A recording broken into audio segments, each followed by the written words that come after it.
പത്തനംതിട്ട മാന്തുകയിൽ വാഹനങ്ങൾ കൂട്ടിയിടിച്ച അപകടം. സ്കൂൾ ബസ്സും ലോറിയും കാറുമാണ് കൂട്ടിയിടിച്ചത്. ചെങ്ങന്നൂർ ഭാഗത്തു നിന്നും പന്തളത്തേക്ക് പോയ ഗ്രിഗോറിയൻ ഗ്രൂപ്പ് ഓഫ് ഇൻസ്റ്റിറ്റ്യൂഷന്റെ സ്കൂൾ ബസ്സിൽ എതിരെ വന്ന ലോറി തെറ്റായ ദിശയിൽ വന്നിടിക്കുകയായിരുന്നു.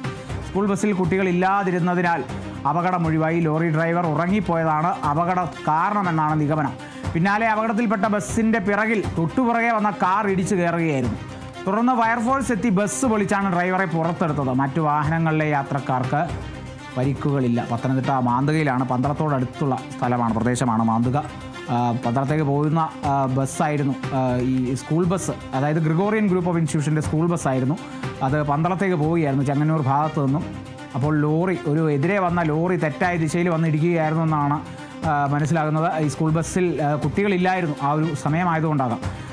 അതുകൊണ്ട് തന്നെ വലിയൊരു അപകടം ഒഴിവായി. ലോറി ഡ്രൈവർ ഉറങ്ങിപ്പോയതാണ് ഇത്തരത്തിൽ ഈ തെറ്റായ ദിശയിൽ വന്ന് ഇടിക്കാൻ കാരണമെന്നാണ് നിഗമനമുള്ളത്.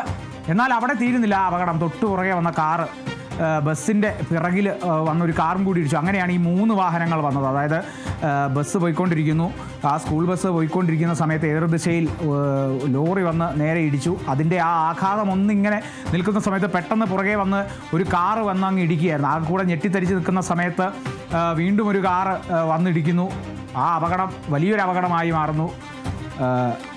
അല്ലെങ്കിലേ ദുർബല പിന്നെ ഗർഭിണി എന്നൊക്കെ പറയുന്ന പോലെ ഒരു അപകടം നടന്നു. അങ്ങനെ നിൽക്കുന്ന സമയത്ത് വീണ്ടും ഒരു കാർ വന്ന് ആ ബസ്സിലേക്ക്, അതായത് മുമ്പിൽ നിന്നും പുറകിൽ നിന്നുമൊക്കെ സ്കൂൾ ബസ്സിന് ചറ പറന്ന് ഇടി കിട്ടിയിട്ടുണ്ട്. അങ്ങനെയാണ് ഈ ഒരു അപകടം ഉണ്ടായത്. എന്തായാലും ആളപായമില്ലാത്തത് കൊണ്ട് ഏറെ ആശ്വാസം. മറ്റു വാഹനങ്ങളിലെ യാത്രക്കാർക്കും പരിക്കുകളില്ല. ഈ ബസ്സിനെ സംബന്ധിച്ച് ബസ് പൊളിച്ചാണ് ഡ്രൈവറെ പുറത്തെടുത്തത്. ആരോഗ്യനില തൃപ്തികരമെന്ന് തന്നെയാണ് മനസ്സിലാക്കുന്നത്.